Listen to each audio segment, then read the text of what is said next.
oras po sa inyong lahat. Sa umaga pong ito'y pag-aaralan po natin ang patungkol po sa kasalanan. At alam po natin ang kasalanan ang siya pong isang bagay na nagiging dahilan upang ang Diyos at ang tao ay magkahiwalay. Upang ang tao ay maranasan ang mga problema at mga suliranin. Subalit tandaan po natin, ang kasalanan po ay madami pong mga negatibong idudulot sa buhay ng tao. Subalit, ang Diyos po, ang Kanya pong pagpapatawad ay napakalawak. Kasi laki man ang bagko ang ating mga kasalanan, ang pagpapatawad ng Diyos, mga magulang kapatid, ay kasing lawak ng karagatan. Sa umagang pong ito, itunghayan po natin ang pagpatungkol po sa kasalanan at sa dakilang pag-ibig at pagpapatawad ng Diyos sa lahat ng tao na lalapit at magpapakumbaba sa Kanya. Manalangin tayo. Panginoon, marami pong salamat sa umagang ito at ang aming dalangin, O Diyos, Ikaw ang siyang patuloy na manguna sa aming pag-aaral ng iyong salita, O Diyos. Ikaw ang manguna, O Diyos, sa aming mga puso at sa aming mga isipan. Buksan mo po ang aming isipan, O Diyos, at mailagay sa aming puso, Panginoon, ang katotohanan na nanggagaling sa iyo. Marami pong salamat. Ito po ang aming panalangin sa pangalan ni Jesus. Basahin po natin ang banal na kasulatan dito po sa Isaiah 59 verse 1 to 2. Ang sabi po rito, Behold, the Lord's hand is not shortened, that it cannot save, or his ear dull that it cannot hear. But your iniquities have made a separation between you and your God, and your sins have hidden his face from you. Ang sabi po ng binasa natin, ang kamay ng Diyos ay hindi maiksi upang siya'y magligtas. O ang kanyang tenga ay bingi upang hindi makarinig. Subalit ang inyong mga kasalanan ay nagpapahiwalay sa iyo at sa iyong Diyos, at ang iyong kasalanan ang nagtatago ng kanyang mukha. Ang kasalanan po ang isang dahilan po kung bakit po nagkahiwalay ang Diyos at ang tao. Kung babalikan po natin ang Genesis, makikita po natin ang kaugnayan ng Diyos at ang kaugnayan ng tao. Meron silang napagandang kaugnayan. Subalit, nang ang tao ay nagkasala sa Diyos, mga magulang kapatid, nag-iba po ang naging pagtungo ng Diyos sa tao. Nang gawin ng Diyos ang sanlibutan, ang sabi ng Panginoon, lahat ng bagay na kanyang ginawa ay perpekto. Walang kasalanan, walang pagkagulo-gulo, walang pag-iimbot, walang pakikiapid, walang pakikipag-away sa magulang. Lahat ay perpekto, walang sakit at walang kamatayan. Ito ang inilarawan ng banal na kasulatan sa mundo na walang kasalanan, walang kaguluhanan, walang pag-iimbot. Ang sabi ng Diyos, everything perfect. Lahat ng bagay ay perfecto. Subalit nang magkasala ang unang lalaki at ang unang babae, ang sabi ng Biblia, nang ang kasalanan ay pumasok sa sanlibutan, pumasok po ang inggit, pumasok po ang pagyayabang, pumasok po, mga magulang kapatid, ang sakit sa tao. At ang nakalulungkot, ang sabi ng Romans 3 verse 23, ano ang kabayaran ng kasalanan?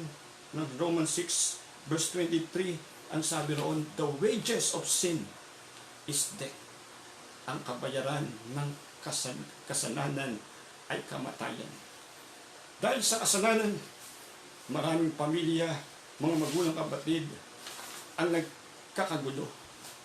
Maraming mag-asawa ang naghihiwalay dahil sa kasalanan. Maraming mga magulang, ang kanilang mga anak ay kanilang sinusumpa o tinatakwil dahil sa kasalanan. Marami pong relasyon ang nasisira dahil sa kasalanan. At dahil po sa kasalanan, mga magulang kapatid, ang tao po'y nagkaroon ng sakit sa kanyang katawan. At ang nakalulungkot, ang sabi ng Romans 6 verse 23, ang kabayaran ng kasalanan ay kamatayan. Sa Greek word, ang ibig pong sabihin ng kamatayan, it is eternal separation from God. Ang Diyos ay nasa kalangitan at ang taong makasalanan ay hiwalay sa Diyos. Siya ay nasa isang lugar ng pagdurusa, siya ay nasa isang lugar ng paghihirap. Napakalaki ng impact ng kasalanan sa buhay ng tao. Ito, mga magulang kapatid, ang nagdadala sa tao sa kahirapan. Ang kasalanan ay nagdadala sa tao sa mga problema at mga suliranin na kanyang nararamdaman. At ang nakalulungkot hanggang sa kamatayan ay mararamdaman ng mga tao ang bagsik ng kamatayan. Dahil ito sa kasalanan. Subalit ang nakatutuwa, kahit ang kasalanan ay magdadala ng kalungkutan, kahit ang kasalanan ay magdadala ng kaguluhan, kahit ang kasalanan ay magdadala sa atin sa kamatayan, ang Diyos po, dahil sa kanyang pagmamahal sa tao, ay gumawa ng isang paraan para ang kasalanan yon ay kanyang mapatawad. Ang sabi ng 1 John 1:9, if you confess your sin, God is faithful and just to forgive you. Kapag ipapahayag mo ang iyong mga kasalanan, ang sabi ng 1 John 1:9, ang mga bagay na ito ay ipatatawad sa iyo ng ating Panginoon.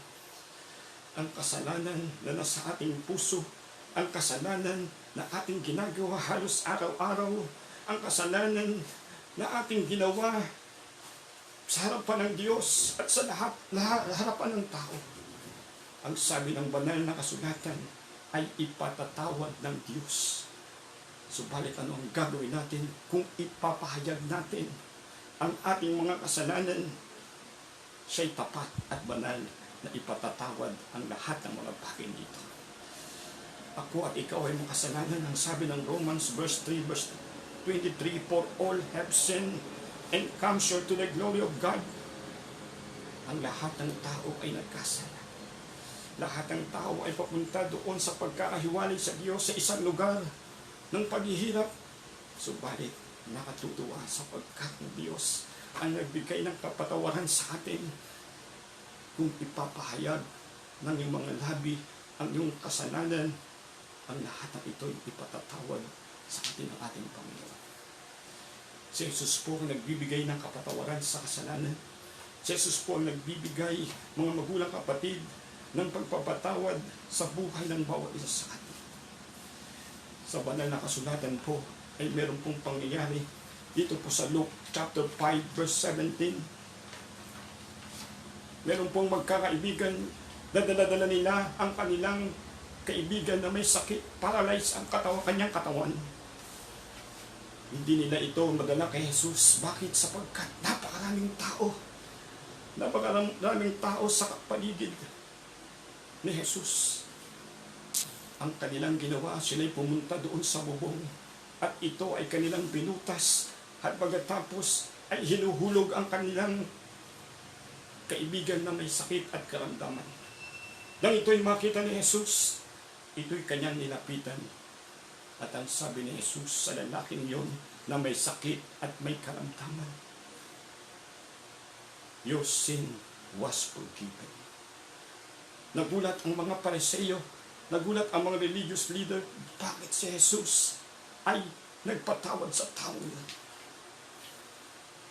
Ito'y sinabi ni Jesus, mas higit ba mas maghibigit pa sa inyo na pagalingin ko ang taong ito o kaya bigyan siya ng pagpapatawad sa kanyang kasalanan? Nang ito po'y sinabi ni Jesus, ang lalaki pong yun, yung kanyang sakit at karamdaman ay nagkaroon po ng kagalingan. Ang resulta po ng pagpapatawad ay kagalingan sa taong iyon. Kung tayo po ay merong karamdaman, kung tayo po ay merong sakit, kung meron po tayong problema, suliranin sa ating buhay, ang pagpapatawad ang solusyon sa problema niya. At yung kasalanan na ginawa natin ay mawawala. Ano po ba ang magiging resulta? Kung tayo pinatawad ni Jesus, ang pagpapala po ay ibibigay sa atin ng Panginoon. Ang kanyang tenga ay hindi na magiging bingi. Ang kanyang kamay ay hindi na magiging iksi. Kanyang pakikinggan ang ating mga panalangin. Kanyang aabutin ang ating mga suliranin. Bakit po? Sapagkat wala na pong hadlang na kasalanan. Ang sabi ko ng 2 Corinthians 5 verse 21, siya na walang kasalanan ay naging kasalanan upang kung tayong lahat ay lumapit sa Kanya, ang sabi ng Biblia, tayo magiging isa sa Kanya. At ang kasalanan, ang sabi ng Biblia, tayo ay magiging banal sa Kanyang harapan. Ang tao na makasalanan kapag lumapit kay Jesus, humingi ng pagpapatawad at makipag-isa sa Kanya, ang sabi ng 2 Corinthians 5 verse 21, siya ay magiging banal sa harapan ng Diyos dahil sa pagpapatawad na binigay ng ating Panginoon Jesus. Kasalanan, nasaan ang iyong kapangyarihan? Ang kasalanan na namamayani sa ating mga buhay, na magiging dahilan ng kahirapan, na magiging dahilan ng sakit karamdaman, na magiging dahilan upang tayo ay mapunta doon sa lugar ng paghihirap. Mga magulang kapatid, ay wala ng kapangyarihan sapagkat kung tayo lalapit kay Jesus, ang sabi ng Biblia, ang lahat ng mga kasalanan natin ay bibigyan niya ng kapatawaran. Kapatid, magulang, anuman kasalanan ang iyong sa puso, anumang kasalanan ang gagawa mo ng paulit-ulit, na para bagang sa iyo'y wala ng kapatawaran, si Jesus ay nagbibigay ng pagpapatawad. Ang gagawin lang natin sa Kanya, tayo lalapit sa Kanya, hihingi ng kapatawaran, magpapakumbaba, at ang kaligtasan, mga magulang kapatid, ay mapupunta sa ating mga kaluluwa. Ang sabi ng Romans 10 verse 9 to 10, kung ipapahayag ng iyong mga labi na si Jesus ay Panginoon, at mananalig ka ng buong puso na siya'y muling binuhay ng Diyos mula sa mga patay, maniligtas ka. Hihingi tayo ng tawad sa Diyos, at pagkatapos patatawarin tayo ng Diyos. Ano bang kasalanan ito? Ito pa na ipangangalunya, ito man ay homosexual, ito man ay pagnanakaw, ito man ay pagpatay sa tao, ito man ay pagmumura, ito man ay pagyayabang. Ang lahat ng kasalanan ito, kapag hiningi natin ng tawad sa Diyos, ito'y Kanyang patatawarin. Sa umagang ito, tayo lalapit sa Diyos. Hihingi tayo ng kapatawaran sa Kanya, at pagkatapos tatanggapin natin siya as our Lord and personal Savior. Ang sabi ng Romans, the wages of sin is death, but the gift of God is eternal life. Ang kasalanan sa ating mga puso, ang kasalanan na ginagawa natin at ginawa, ay kayang patawarin ng Diyos. Manalangin tayo sa Panginoon. Sumunod lamang ang lahat sa panalangin ito. Tayo pong lahat ay umupo at pumikit. Panginoong Jesus, ako'y lumalapit sa iyo. Humingi po ako ng kapatawaran sa lahat na aking nagawang kasalanan. Kasalanan na sinasadya man o hindi, Panginoon. Ginawa ko, Panginoon, sa isip, sa salita at sa gawa. Panginoon, ako po'y humihingi ng tawad sa iyo. Nagpapakumbaba. At marami pong salamat, O Diyos, sapagkat alam ko, ang sabi mo sa 1 John 1:9, kung ipapahayag ng aking mga bibig ang aking mga kasalanan, ikaw ay tapat at banal na ipatatawad ang lahat ng bagay na ito. Marami pong salamat, Panginoon, sa pagpapatawad sa aking mga kasalanan. At Panginoon, sa oras po ito, binubuksan ko po ang aking puso. Ako pinananampalataya na ikaw ay namatay sa krus ng Kalbaryo. Tinatanggap kita, Panginoon, bilang Panginoon at sariling tagapagligtas ng aking buhay. At ako'y nananampalataya at naniniwala, Panginoon, na ikaw ay binuhay ng Diyos mula sa mga patay.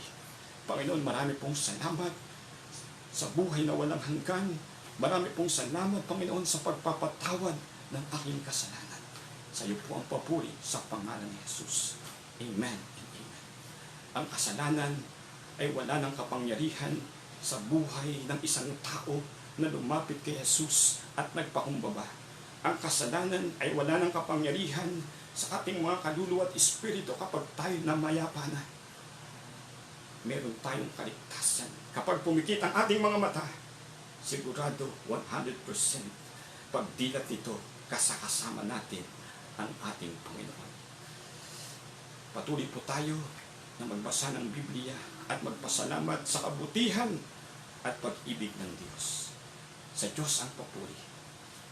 Maraming pong salamat. Finish.